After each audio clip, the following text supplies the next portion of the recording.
other crews to give us some light check. This is the high. Oh, How do you got that? okay. Thank you.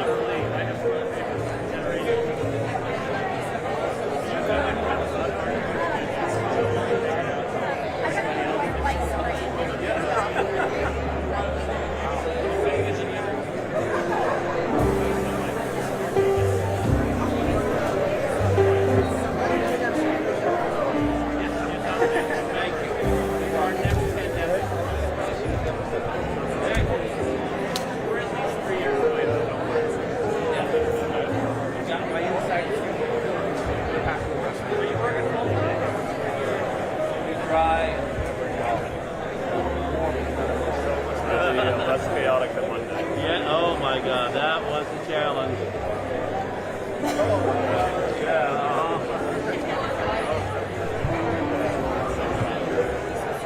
We were lucky we were not here.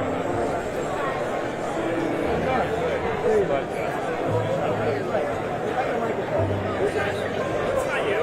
It's stop.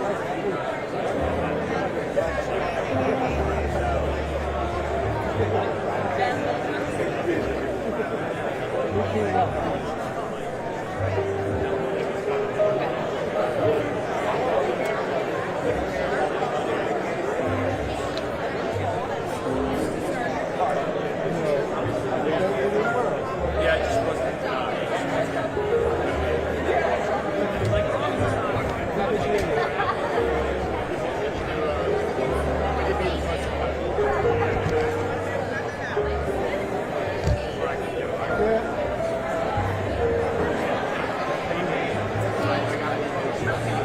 Sound check yet? He was just giving us music. Oh, okay. That's fine. The music's not up right now, but they'll pump it through just to be sure that we can get something. Yeah, I don't know. You kind of hope that you get a mic check. All right.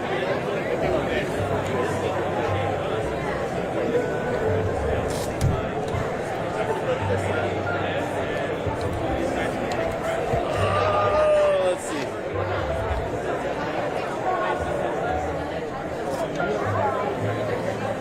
Yeah, it's a little warm. Where'd you park? I didn't. I took the metro and took a scooter over. Smart. Took the metro to waterfront and just jumped on a scooter. I love those things, man.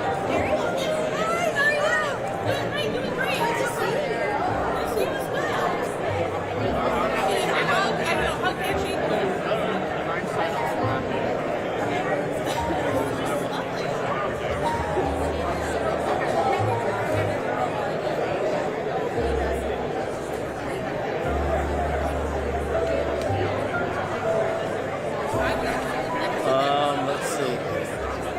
Hey Siri, call in TCS.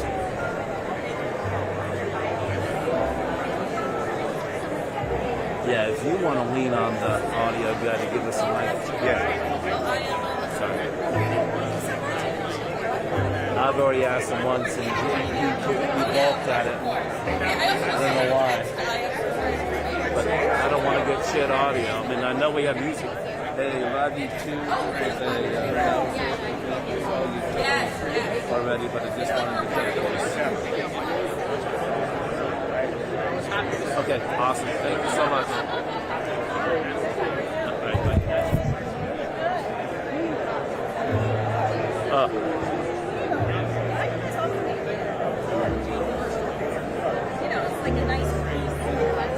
Yeah, I did a loop once. Thought I'd see tents on the outside. Had no clue where this particular thing was. Happened to glance over down the alley and saw the craziness and said, "Oh, okay, this is where it is." And looped around once more and finally found the parking garage. Then got downstairs and there's no door up, no elevator up. That's not key card. So fortunately, some employee walked by and said, "You know where this event is? Oh yeah, follow me. I'll take you right there." So it's like, oh, thank God. Otherwise, you would have found my skeleton in about 3 weeks.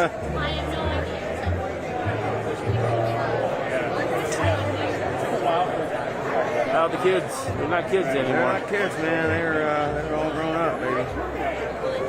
They're all grown up. My daughter's good. She's going to turn 32 in September. Crap. Elliot just got engaged. Wow. 2 weeks ago. He'll be 28 in November. Okay.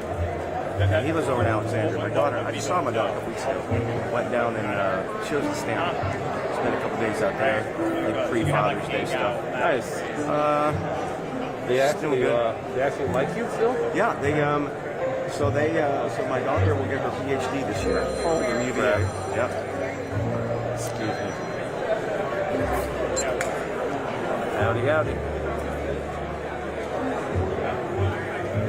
They got a waterfront.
What's that?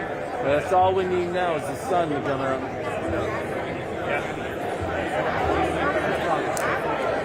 So, thank you. Just because. We have one too, yeah. PhD, holy crap.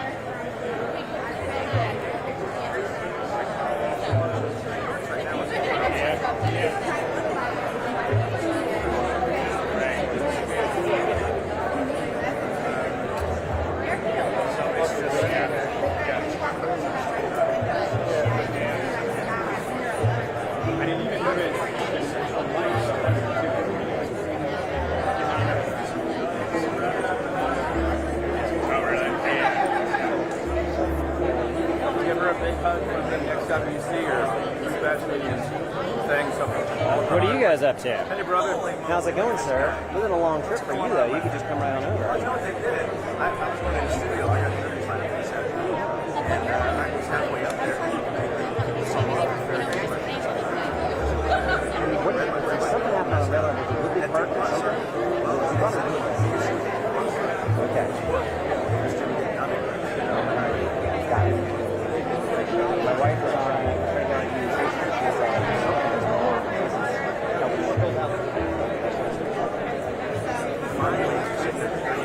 Okay, everybody off the train. And that's when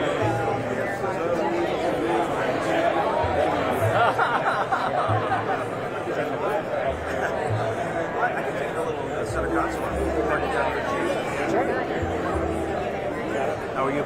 Doing well. This is a fun project.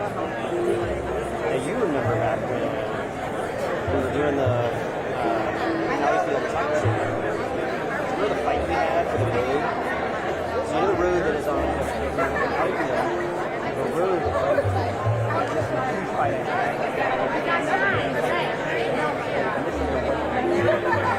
We wanted to clear roads and so we were building certain roads so it wasn't some and then close it down for a big road. So that road actually closed so that was back in 2000. So some of these things we fought for 20 years ago. Yeah. Right, you know? Political time. Trade and political just on Oh, yeah. It's my hearing on trade is 100% correct on this. And so my hearing on DOE was on Friday. Every single one was like, this is a disaster. So the agency is being cut 25%. And then because they're also still pretending that $100 coming in.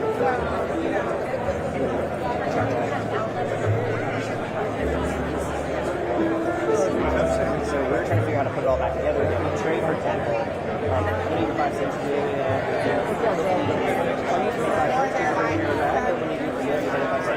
So the deal we made when we passed that law, way back in time, was like that 5 cents was back to the river, cleanup efforts, and all of that.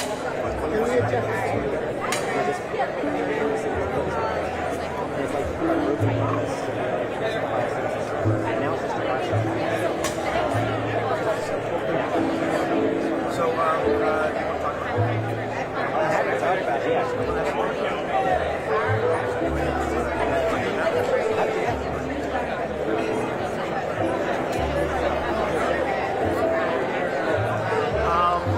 Alan, can I babysit on this? Sure.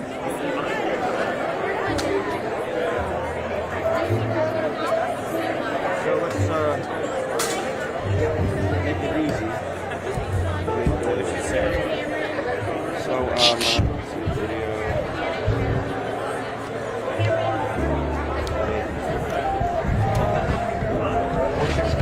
Charles, are you ready? You can go ahead and start off. Okay. So Charles, as you know, there's been some pretty drastic cuts to DOE environmental programs in Washington. I know you've been talking about it on the council. What are you considering? You know, no one's going to deny we're in a tough economy right now, and the city's got to really make some tough decisions. But when our Department of Energy and Environment's being cut by 25%, it is the only agency seeing a cut like that. It's really going to hurt our ability to deliver affordable utilities, being able to help have clean energy, be able to clean up the Anacostia River. It really is a devastating cut to a big part of our city's priorities, and we're working hard to figure out how to reverse it. So this 5-cent bag tax that's been in place for a long time. That was really to invest in programs for the environment. What happens now to that money? You know, this to me feels like a promise broken, right? So when we passed that law years and years ago, the 5 cents, the deal we made with the community was when you do pay 5 cents for a bag, that goes back into help cleaning up the Anacostia River and improving the river. Now, it's just going to be a tax. The mayor's proposal just swipes all that money. It's just a tax. And I think it's a broken promise to the residents. And what it's also going to do, make sure we can't help clean up the river. So we got to reverse that as well. All right, what else? Anything else? Hey, when we talk about energy and environment, these are things that are just kind of nice to have. These are generational consequences that we live with. The programs that are being cut are the things that deliver affordable housing, that help keep utility bills down for seniors and working families on fixed incomes. So if we don't repair the damage in this proposed budget, we are going to see, I think, generational and lasting damage. And we're working hard to fix it and overturn it. Thank you. Thank you. Thank you, sir. Thanks, I'm guys. gonna make sure I got it. Did I get it right? No, did I get it right? It's Councilman Charles. Sounds loud. I can hear it. Yeah, the game's too high. You look good. Look at that. Oh, thanks. Look at GQ. All right, I'll see you guys.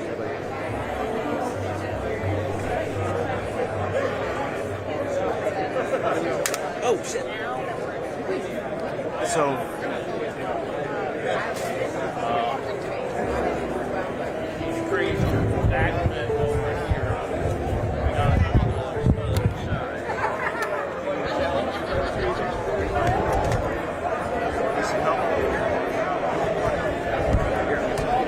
Thank you, brother.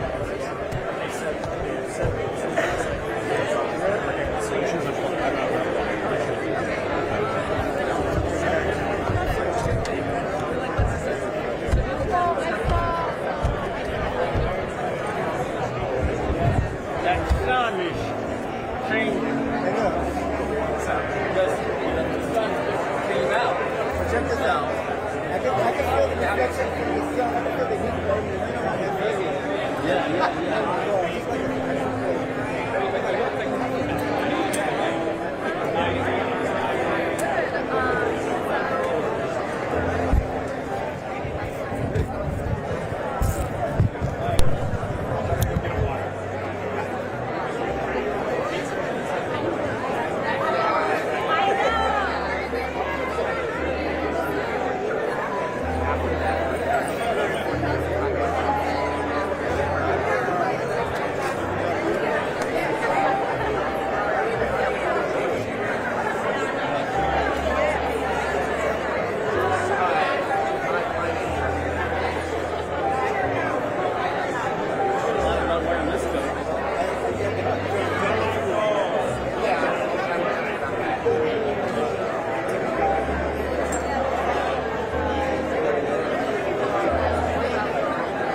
From the bank tax and pay the city bills.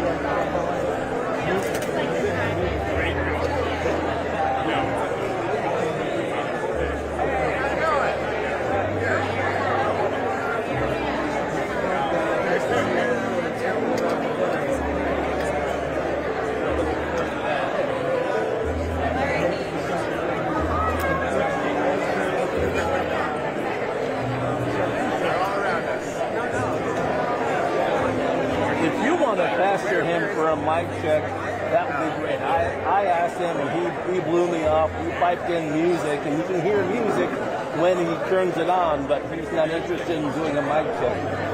I don't think it's on right now, but if you just walk over there and ask the audio guy, maybe he'll listen to you. He didn't listen to me. So I know, it's like more power numbers maybe.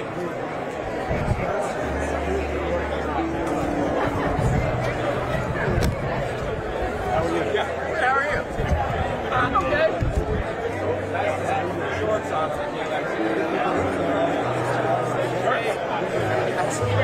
I said, I think I'm usually a dress shirt guy, but I was like, I looked at the forecast of all this week next week. I'm like, I think I'm gonna be wearing one. I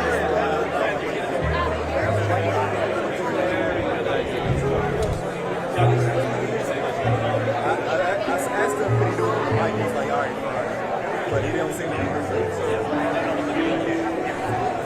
Maybe it's a you just right. I don't know. Give me music. Yeah, of course. I'm still kind of of the opinion of like, there's still nothing.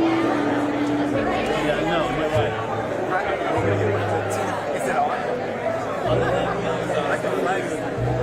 His song will go up there. He'll get the message. He'll get the audio. Yeah, I mean, I was looking at the windows. It looks really nice. Like, it's nice development. Like, there's 20 minutes of it, probably, right? Included over here. It's like Southwest River.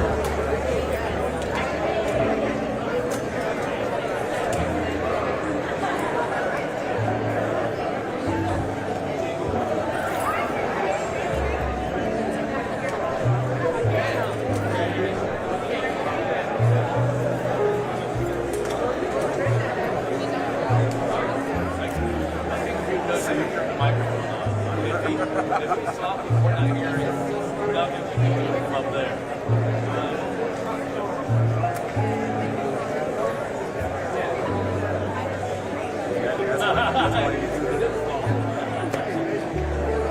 4, 5, 6, 7, 8. Camera's good. Camera's good. 1, 2, 3. You guys good? 1, 2, 3, 4. Cameras. You guys good?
Okay.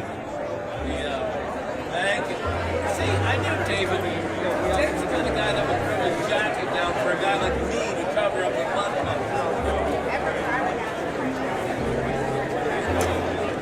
Yep.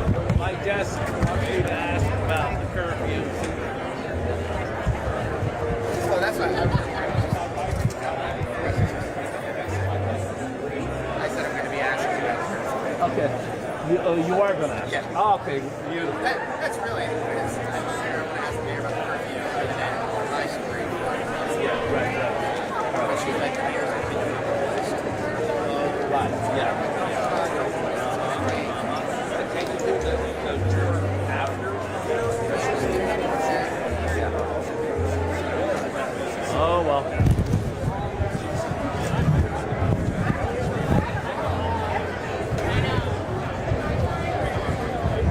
Like Spock says, the needs of the many outweigh the needs of the few. So I guess that's why they're doing the game for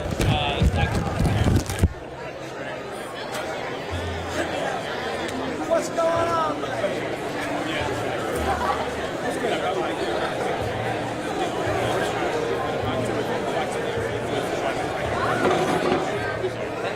Chairs. No one's going to be stealing these chairs. You can't carry them.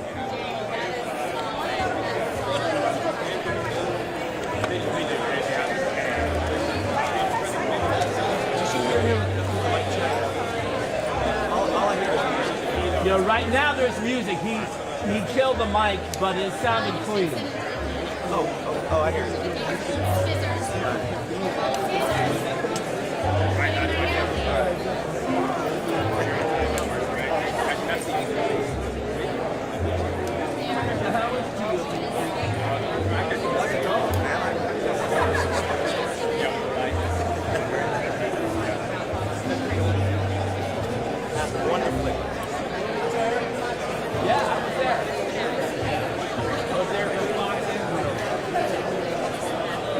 Party.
That's assault. So now, of course, so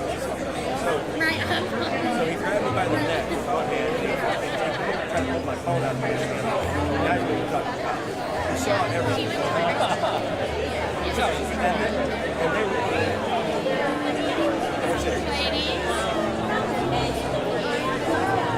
Dave Sarner, he's the bank. Nice to meet you. He told me his name.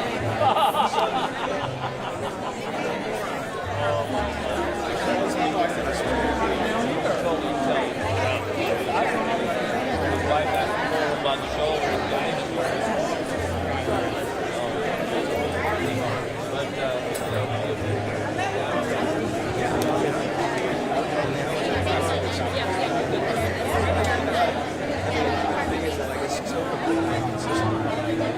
One day I'm working 10 to 6.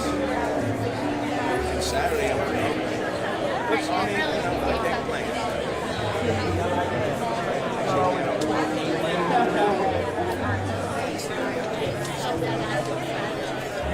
he does the overnight.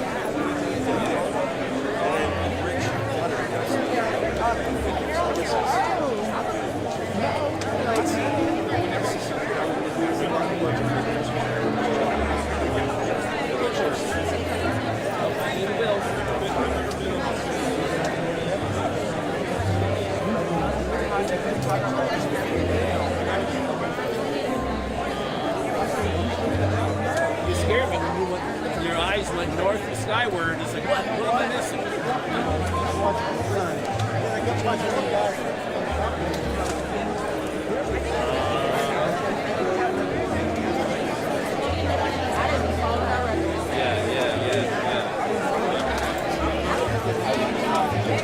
gonna do what I'm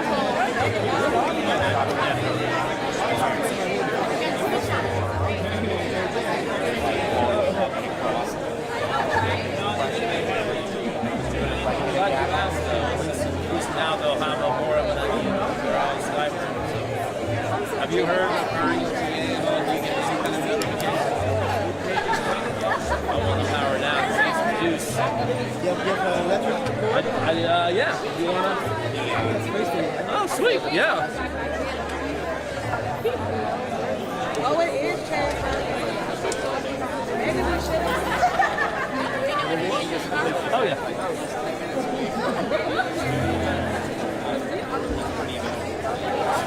Why are you in your backpack? Yeah. Thank you, brother.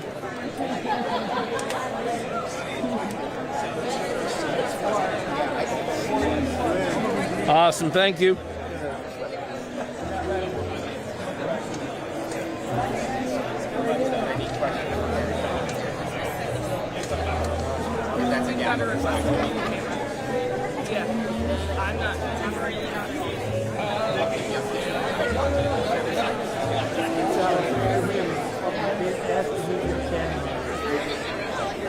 Yeah, I didn't realize that was a sign language interpreter. I thought you were yes, and that was not sit or no, it's real.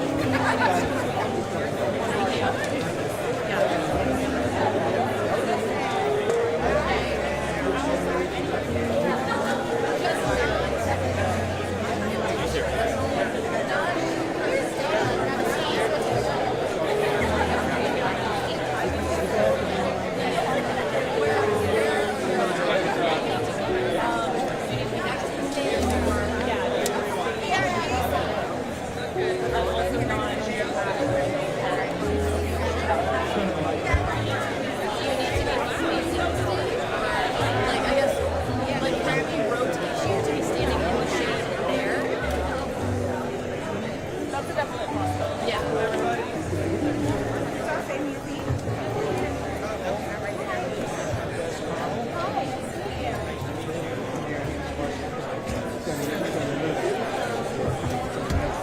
Welcome, everybody. We're going to start in just a couple minutes. If I could ask you to try to find a seat, come on in close. We'll start in just a few minutes.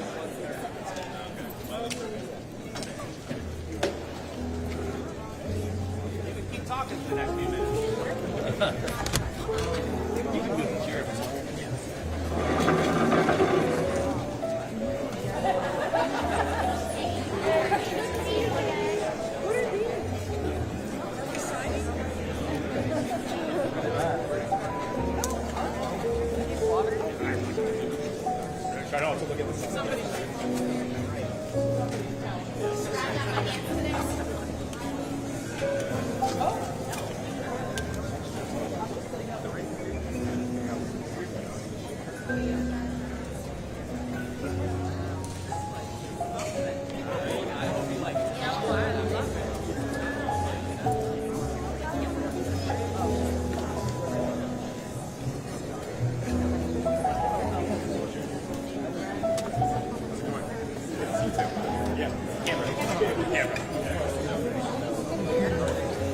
Hey, my friend. Big guy. Welcome, everybody. Welcome. On behalf of the entire development team, I am thrilled to finally welcome everybody to the Stacks. Woo!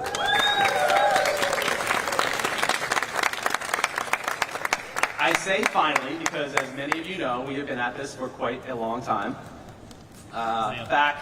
We started this back before we had Nationals Ballpark, before there was an Audi Field. At one point, kind of right where you're sitting, was a 2 million gallon above ground storage tank that stored diesel fuel for that power plant over there. When we started, George Bush was in the White House. There was no such thing as Instagram. There was no such thing as an iPhone. Think about that, people. No such thing as an iPhone. My kids wouldn't know what to do. Some of you were still in high school. We've come a very, very long way, and it feels really good. So for those that are interested in the stats, what you're looking at right now is 1,010 residential units, 110 affordable units, 362 co-living bedrooms, 10,000 square feet of launch co-working space, 40,000 square feet of retail, a 10,000 square foot flex gym, 90,000 square feet of amenities for all the residents, 600 parking spaces downstairs, one bridge you don't see every day, 5 GMP construction contracts, 90% opportunity zone equity, 1 giant construction loan, and importantly, 1.2 million square feet of phase 2 yet to come.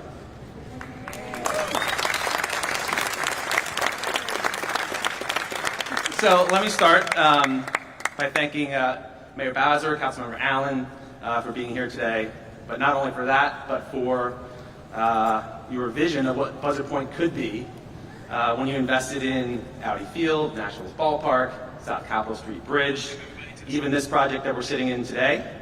These are the types of smart public investments that our city needs to be making to create good public housing, places to work, make DC the vibrant community that it is.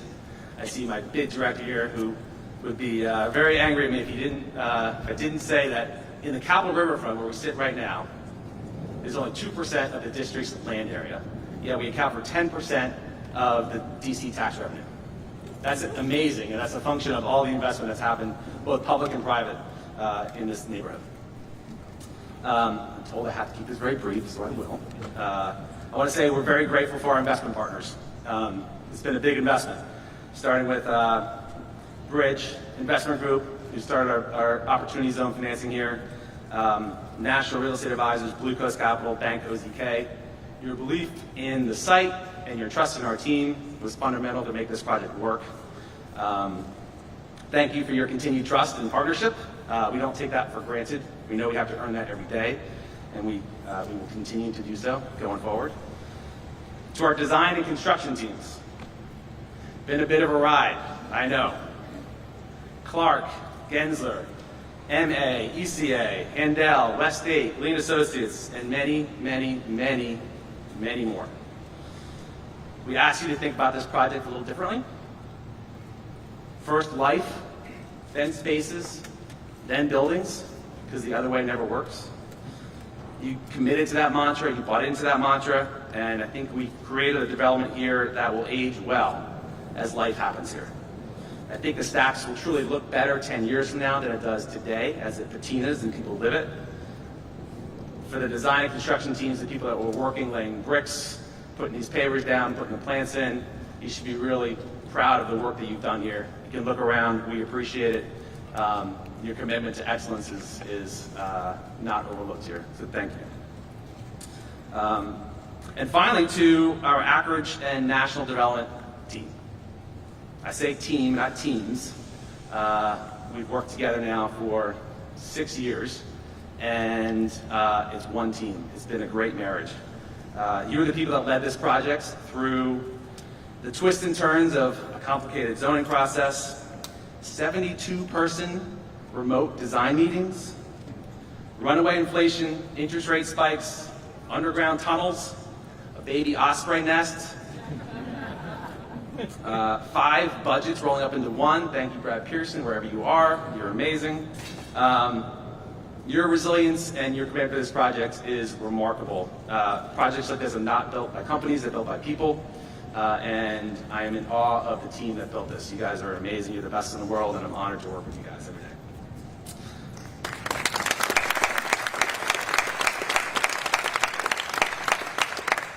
So I think the Stacks here is more than a collection of buildings. It's a new chapter for Buzzard Point.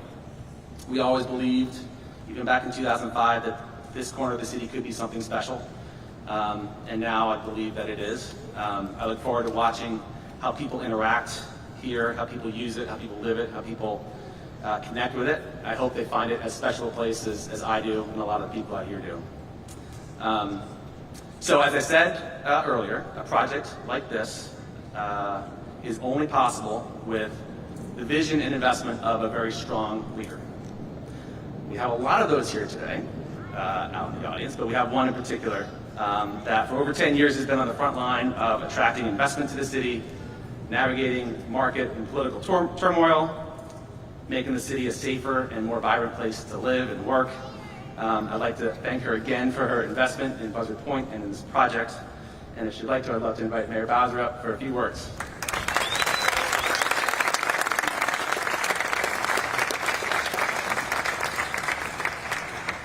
Wow.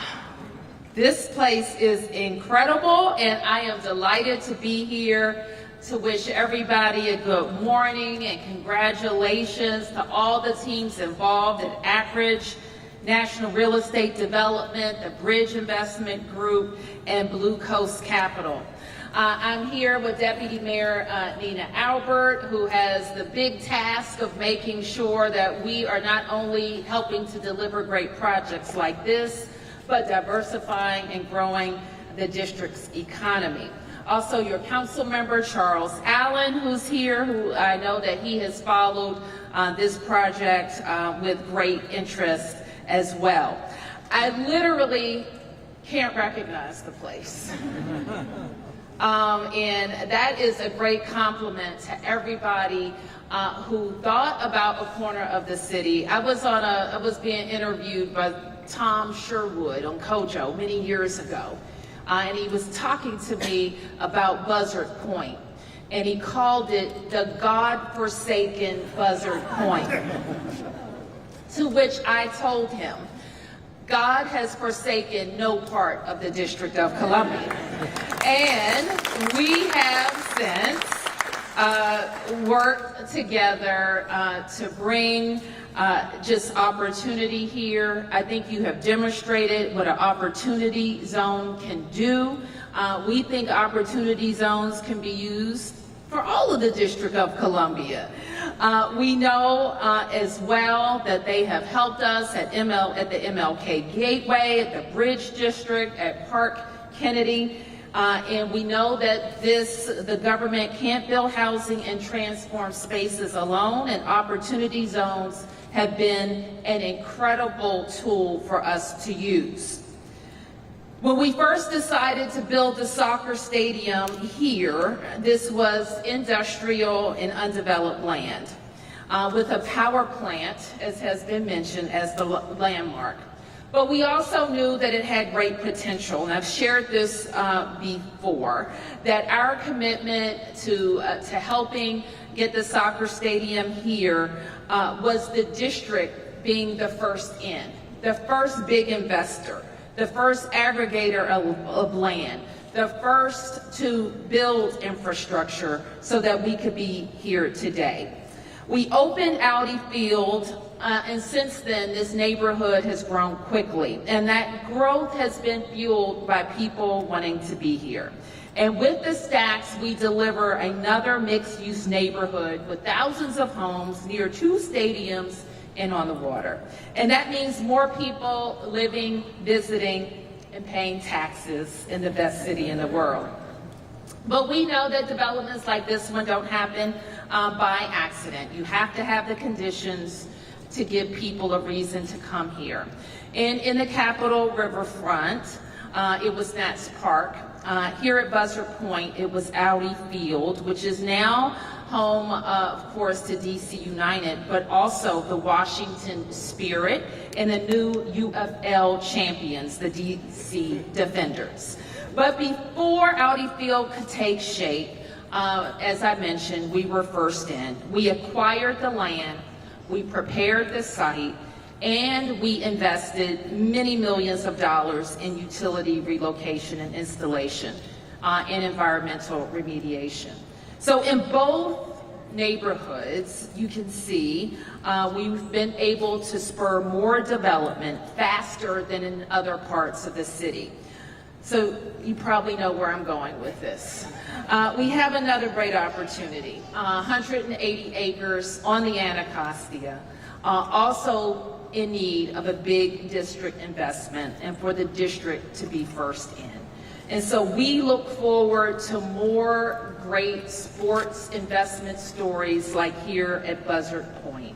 And we look forward to more DC residents moving to Buzzard Point and taking advantage of the amenities and opportunities and growing their families right here in Washington, D.C. Congratulations, everyone.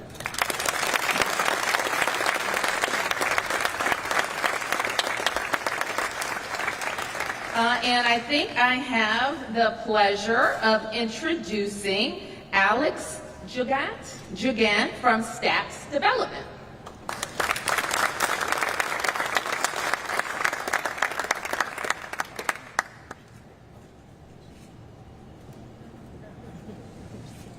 Morning, everybody.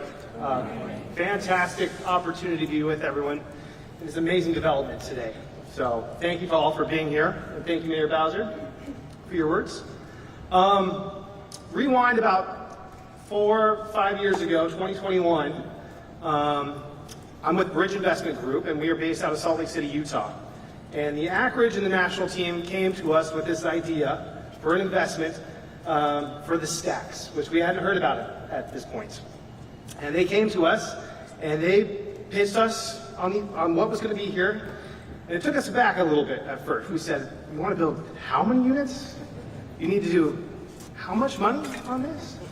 And so we come out from Salt Lake City to be able to tour the site and see what's here. And, you know, I'll be honest, at that moment, I didn't fully have the vision of what this could become. But what I can say that we had a tremendous amount of confidence in was the Anchorage team and the national team. With their abilities and the capabilities that they brought here, and the experience that they had with it, and the relationships and the support that they had with the city, we really made the investment in their capabilities to see what they could be able to do. And it's been a tremendous success. And you successfully pitched me the vision of what we have today, but I gotta say, you undersold it compared to what we're actually seeing. So thank you very much, it's incredible. What I was most impressed also with, as we've worked with these Anchorage national team, and really everybody that was involved, the consultants, the designers, the contractors, the subcontractors, is really the experience and the abilities that they had to problem solve and tackle challenge after challenge that we rose up against. And was very impressed that not only did they look at it from a business perspective and a real estate development perspective, but they really looked at it as their project, their neighborhood. And I have a great view of this as an investor. I get to see all the problems and I get to say, that's interesting. I wonder how they're going to be able to deal with all of that. But they, time and time again, really came together and came out with the best solutions to really make an impressive neighborhood that I think we can all be very proud of. And we at Bridge certainly are as well. What I also really appreciate, speaking of being a part of the community and really treating it as our own, is that Bridge is pleased to be investing in this as part of the Opportunity Zone investment program, a federal program that incentivizes investment dollars to be placed in underserved locations. And what I really appreciate about this program has been very successful from my perspective, but I really appreciate being a part of the community because we make these investments with a 10-year perspective. That we're going to be here, we're going to be with everybody, and we're making the decisions and the designs and implementing the best practices to be a part of the community and to be with you at least for 10 years here, so that we are truly neighbors and that we are in this all together. So we're very proud of what's here. We're proud to continue to own, operate, and be your neighbor. And thank you very much to the national and Akridge teams for everything that you've done, and we're proud to be here today. Thank you very much.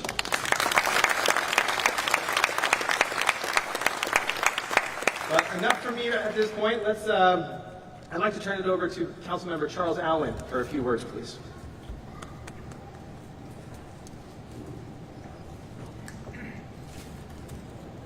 Good morning, everybody. Good morning. This really is exciting. Adam, to the whole team, congratulations. You get an award for stick-to-itiveness, I think, for this, but this is absolutely phenomenal. And to everybody who is part of the team, not teams, the team, congratulations on seeing it to this day. I want to also thank the mayor. The mayor has not only been our mayor for the last 11 years, before that, she was actually the chair of the council's Committee on Economic Development at the council. So she's actually had a very long history with this project and with this neighborhood. And so she has really helped, with her team, be able to help shape the vision of this, the growth of this, the investment of this. So Madam Mayor, I just want to thank you again, both as council member and as mayor, helping make sure we actually see a day like this realized. So let's give the mayor another round of applause.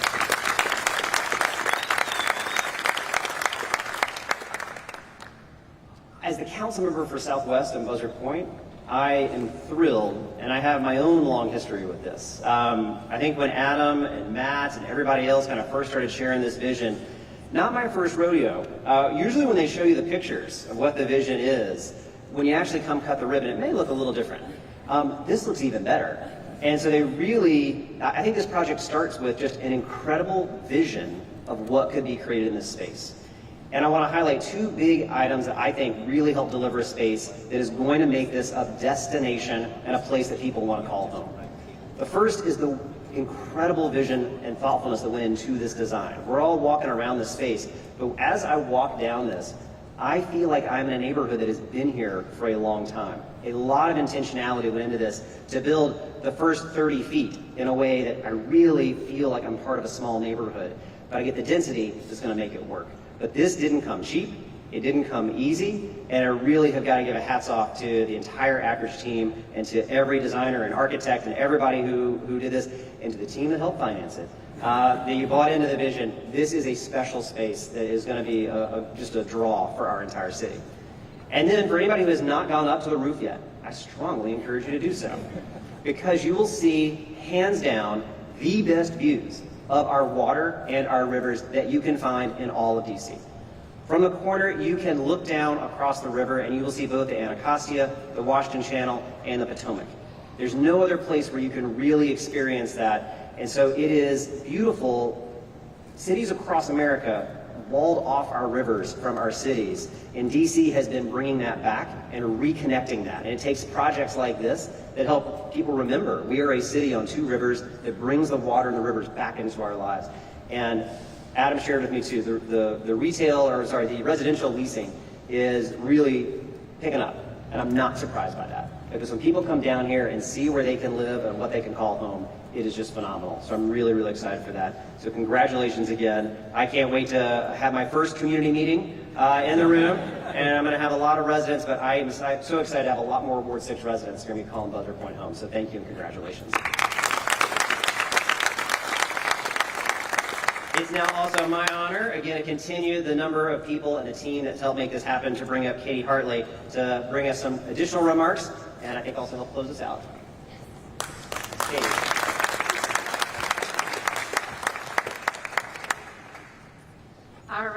Good morning, everyone, and thank you for being here. I'm Katie Hartley, the Managing Director of National Development.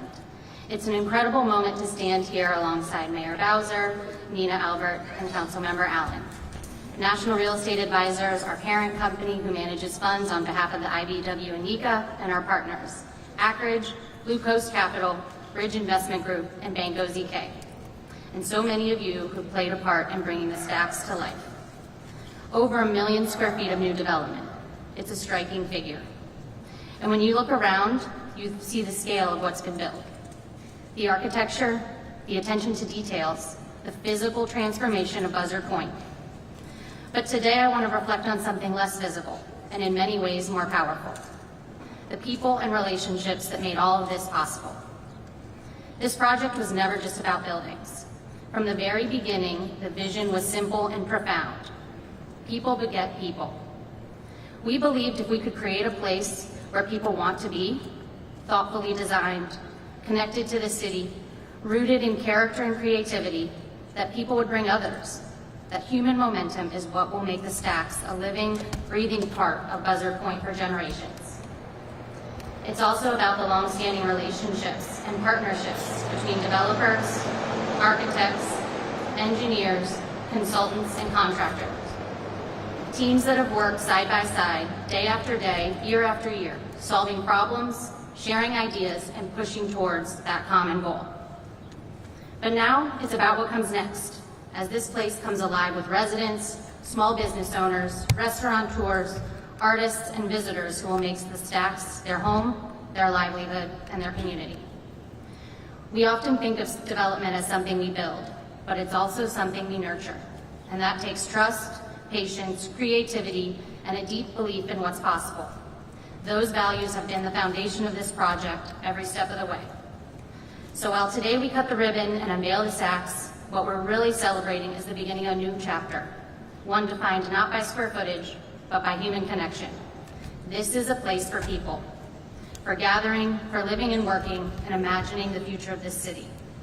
And it's because of all of you, the people who dreamed it, designed it, built it, and now will bring it to life, that we can stand here today with pride and with purpose.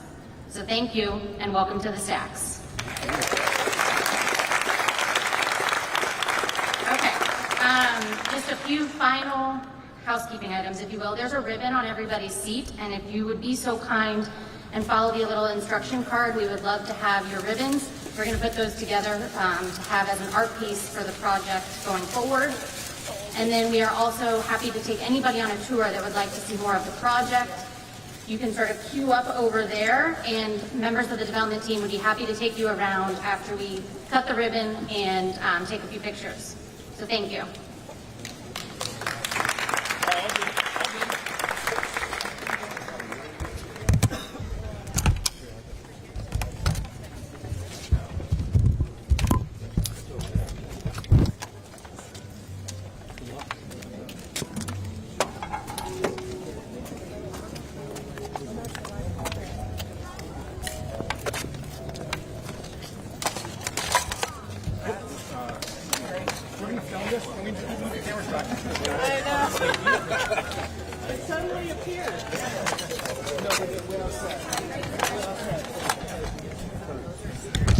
Well, you're next to me. We'll do the together. Okay. Thank you. Thank you so much. 11:45. Get on the stage. We do it.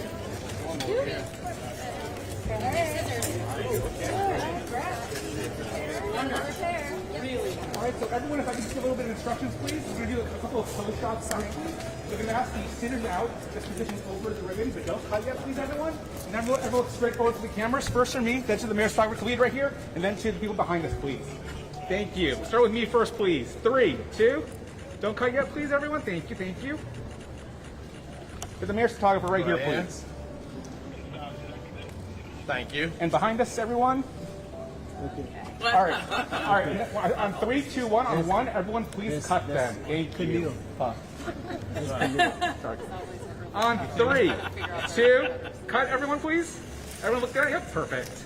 Thank you. Thank you. I'm sorry. Did you I'm going to the ASM. Press interested in going on the tour with the mayor, please follow me.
Yeah. Trying just not to get a bright pink background on the mayor.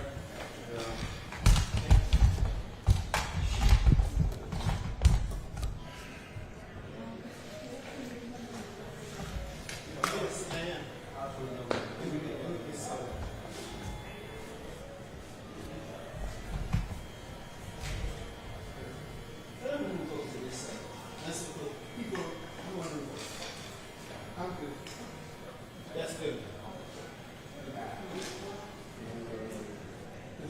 I got like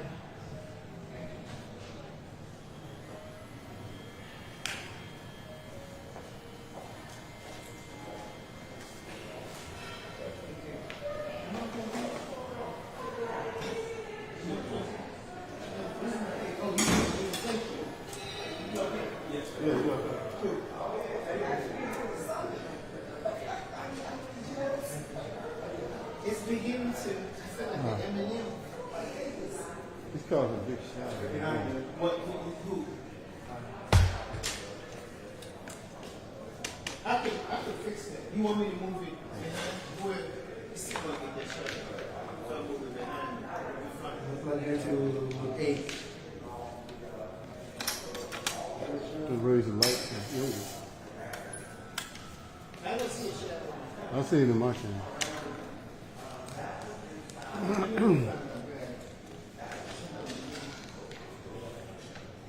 can tighten it up a little bit.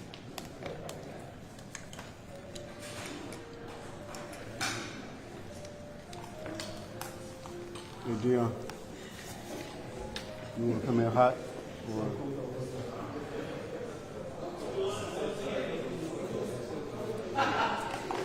we'll do another mic check real quick. You want to do another mic check? Yeah.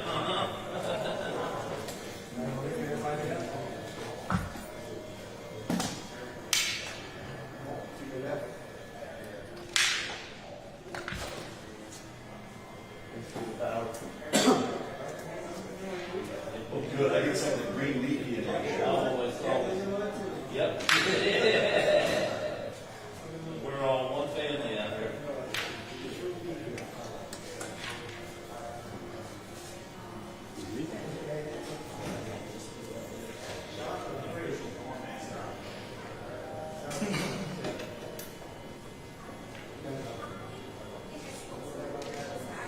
Yeah, that's hey, Mary, that's Allison.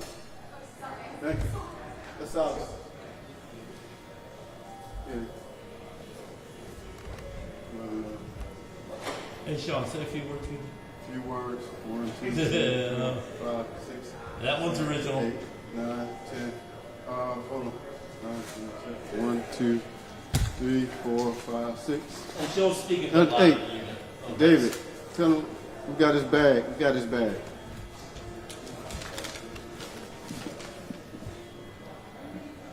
Yeah, the lady just brought it in.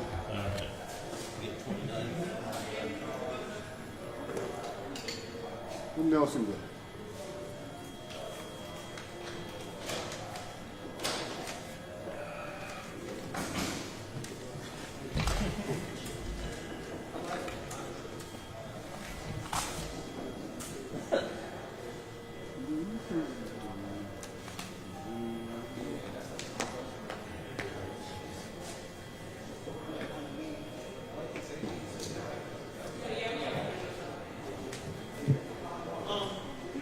It's right there. Oh, thank you. Thank you for grabbing my bag. Thank you for grabbing my bag.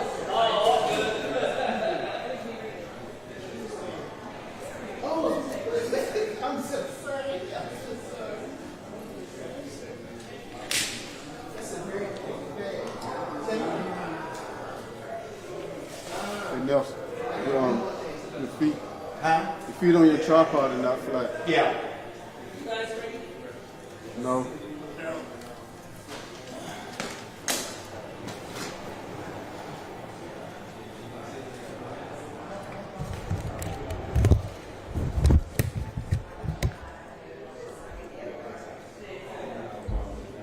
Okay.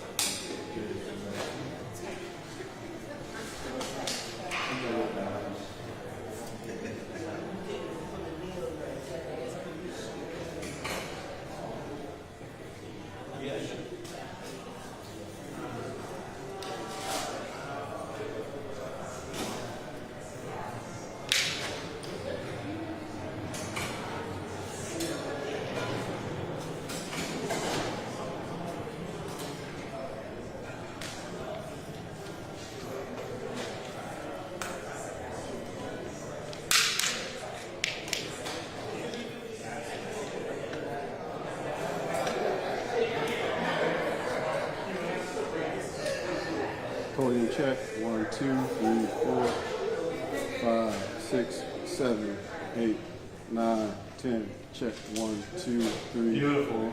Hold on. Thank you.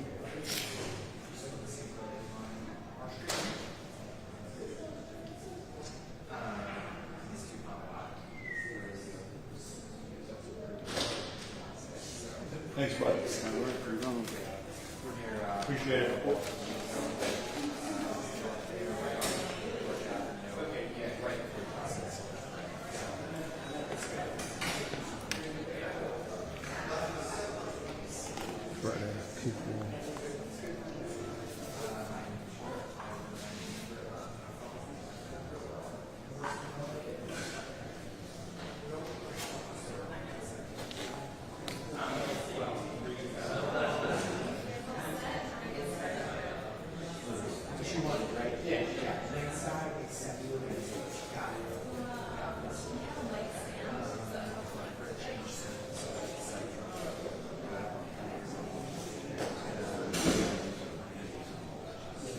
He's good. He's just checking.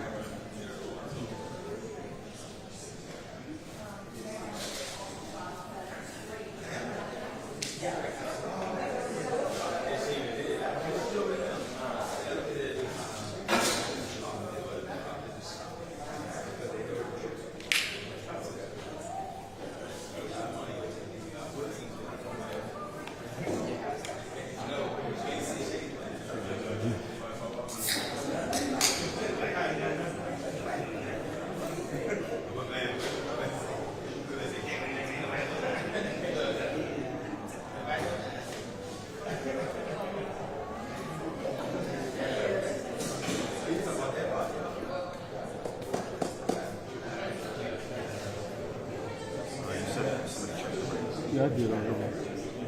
I'll do it again.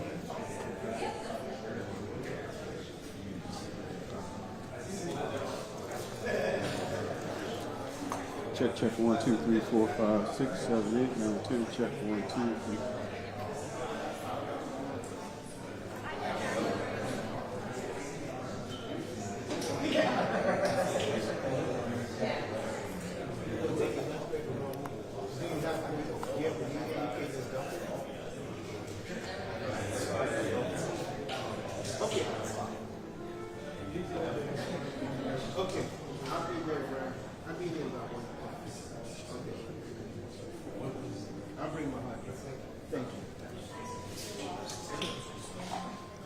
back myself because she said she'll stay. She said she'll make my work in until I feel like a move to drive. And they can just call, oh, can you come pick me up? So I tell her, it's a job. See, you do know I have a job. I think we forgot that part. I just can't get up and leave every time you call.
In the morning, I drink 6 cups of water.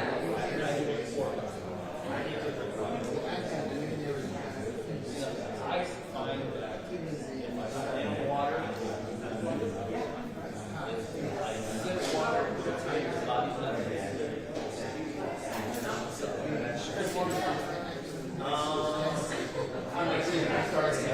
oh, thank you.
great day for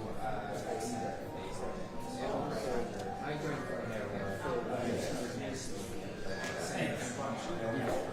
I commend you for that because I could better management now. Oh yeah, I get it.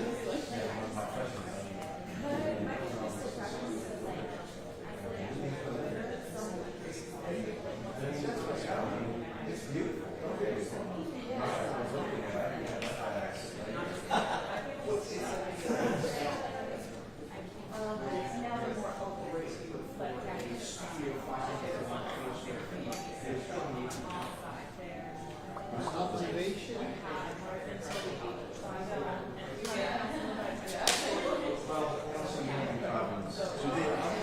I look at most successful arranged marriages.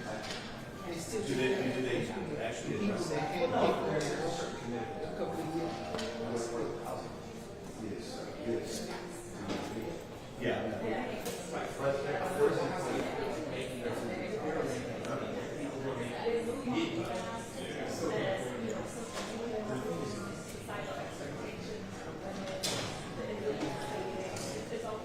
Well, I knew because I was born here, so I was raised in Nigeria. To us, when you get married, that's a serious commitment. I'm not happy with my boyfriend, my man doesn't feel the right way, and I'm not, you don't do that. It's like, you work it out. You talk to that. It's a glorified hotel. Right.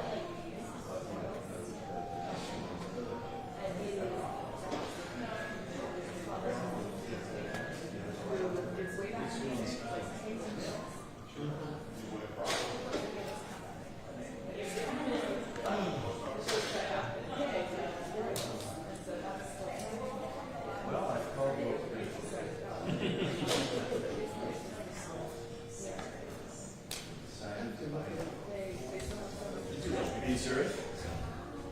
Wow. You trade boats? Oh, you're a two-boat family? So they adopted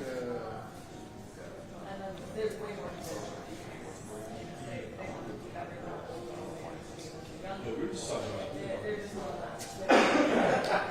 No.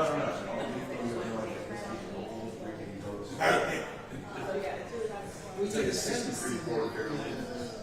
even in England, like you see They are. Actually, those are actually listening now. William and Kate, much different than the Oh, seriously, they all you can see night and day. Yeah, spread out. You said you want to It's different. Like even in Nigeria, I know a king, he's a king in Nigeria. All right, stand up. Sounds. You say 5 seconds. Better than 5 minutes. You got a long day. All right. Oh, it's great.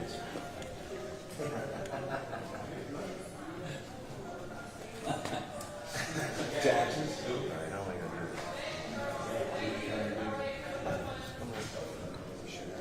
I can't get to her.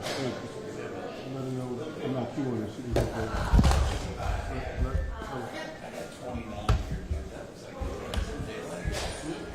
29. 30 seconds. You got 30? I got 32 shows. Yeah, okay. This is why, huh? Surprised.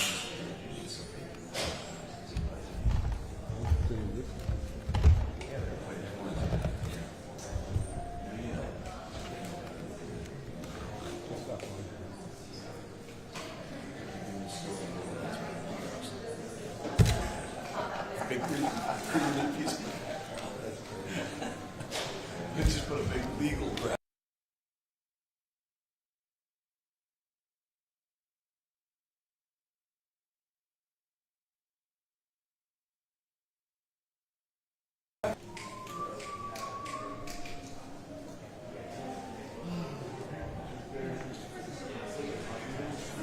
Stand by, Dean.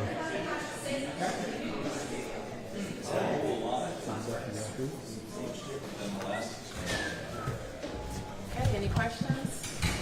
Let's go. Yes. there.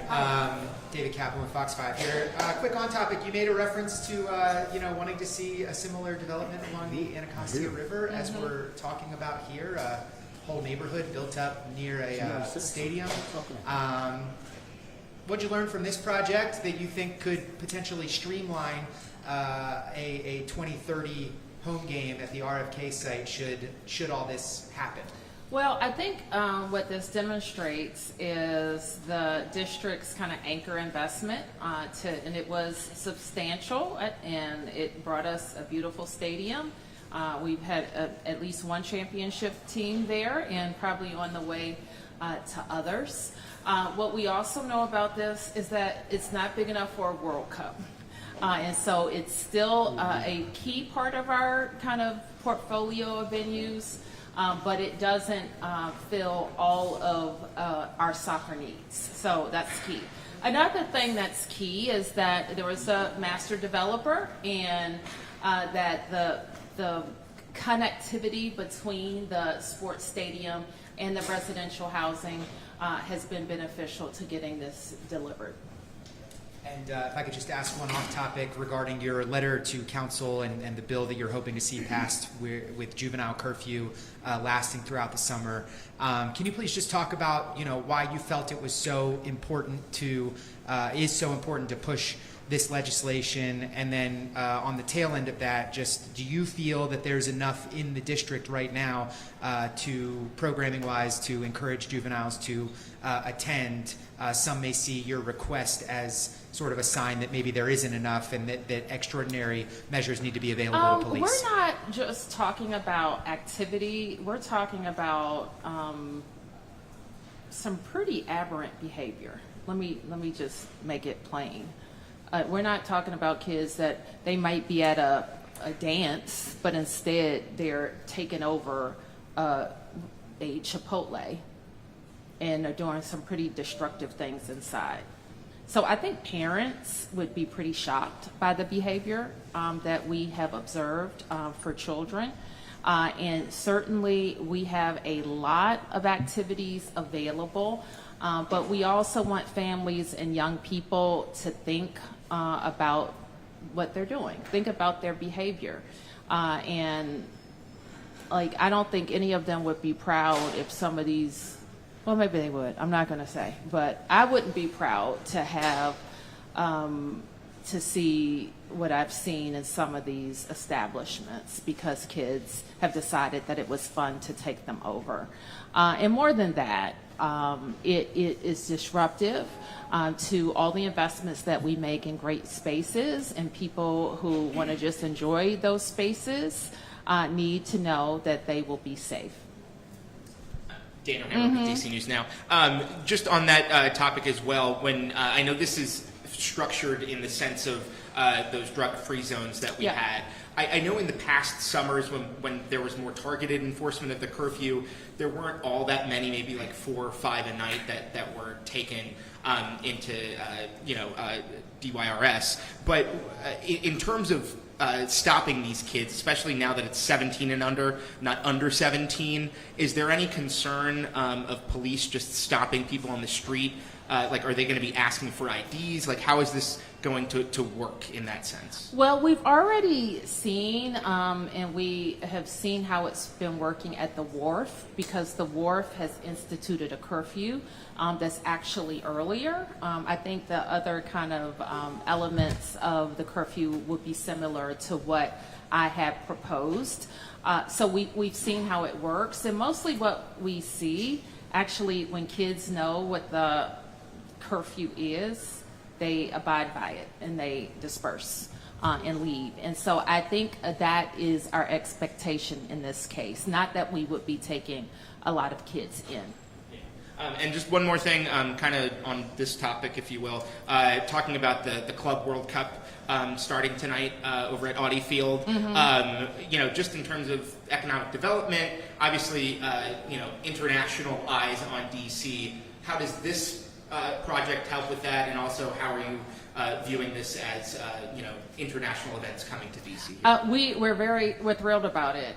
We've promoted it heavily. I think we've worked with some of our businesses so that they could support watching the matches and different hours to watch the matches. So we see a lot of activity around it and growing interest around it. And I think it's important because if there's any opportunity remaining, actually somebody pinged me yesterday that we could get some activity related to World Cup here, then we're going to keep trying to do that. Hello, Mayor. Alan Etter from WTOP. What can you say to environmental groups around town who are upset at the proposed cutting of the DOEE budget? They think it will have a negative impact on the environment. I say to them what I say to everybody who is testifying today and have been testifying throughout the council's public hearing process. A big hearing is happening right now on the Budget Support Act. And we have several things that we have to do with this budget, and that is to right-size our spending and cut costs and grow activity, grow revenue. And so there are a lot of tough decisions in this budget across all of our clusters. Is there anything that can be done to move things around to address like the bag tax, for example, using that money for general purposes? Can you reprogram that? Well, let me say this, and the city administrator just gave this testimony. I think in the last 5 years, the government's utility costs have increased more than 50% in the last 5 years with about the same usage. So we are on pace to see increasing utility costs. So there have to be some policy changes that address that. And so we think that we've made the smart investments using those dollars to get it done. And if you ask me, can we move? We've made a proposal. The council has it now. And any moves within the budget means something else has to get moved, and unless the council raises taxes. Now, on the energy side, I am pretty adamantly opposed to the council increasing fees on utility bills again, which it has done for the last 2 years running. And so we're calling on them to use some restraint and to be strategic about the investments we're making in the city. Thank you. Mm-hmm. Hey, Mayor. So speaking about the budget and kind of going off of something you just mentioned, this idea of raising taxes. Yesterday, the council started discussions about where they are in changes to the budget, and there was some brief discussion about potentially kind of looking at maybe capital gains tax increases, a land value tax, a business activity tax as a way to raise some revenue to cover some of the things that they think are being cut. Like, what are your reaction to this idea of like raise taxes on people, especially DC residents who are doing well for themselves, who may be benefiting from the federal tax changes that are coming? Well, the council already raised taxes on so-called high earners. They did that to fund a program that we can no longer afford. So I wouldn't support that. And in fact, when I presented the budget to council members, there was I got some pretty focused questioning on expenditures. And so this is what always happens. The council says we spend too much money. Our proposed cuts in this case, $1 billion over 5 years, and the council members raise taxes and don't make cuts. And so that is a sure way to get to runaway spending and unsustainable taxation on residents and businesses. And it is important to us, and Nina's responsibility is to help us attract more businesses that have good paying jobs, to help us attract more residents, to retain more residents, and create more economic activity. And I don't think you tax your way there. And let me be clear, the types of right-sizing that we have to do, if you will, especially to programs that are growing unsustainably, you really can't tax your way out of. You really can't. And so we have to be big girls and big boys and make some decisions, but I would not support raising income taxes, property taxes, or any new taxes. And then one specific one proposed cut that could be felt by a lot of residents is this issue of potentially cutting opening hours at DC public libraries and neighborhood branches. I was told that, Director Gavilan testified last week that he wanted to go from 61 hours a week to 40 hours a week at neighborhood branches. I'm just curious what you would say to residents who would be concerned about that, because again, the library is open to everybody and is very popular. I think it is popular, and I'm not sure about proposed hours. That may be his change in response to decreased budget. So I don't know that I can comment on proposed changes in hours, but I would be interested in the library showing like what the usage is across all of its libraries and what hours of the day are being most utilized. So if you think that every library across the district is being used to its maximum potential, all the hours that it's open 7 days a week, it's not. It's just not. So let's figure out what people want when they want it, and let's try to deliver that. Any other questions? Okay, thank you guys. Thank you.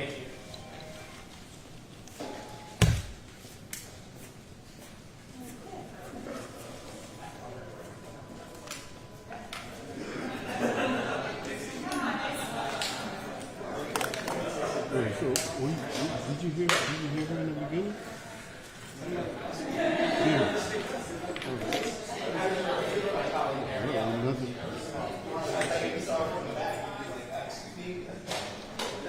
I didn't touch anything.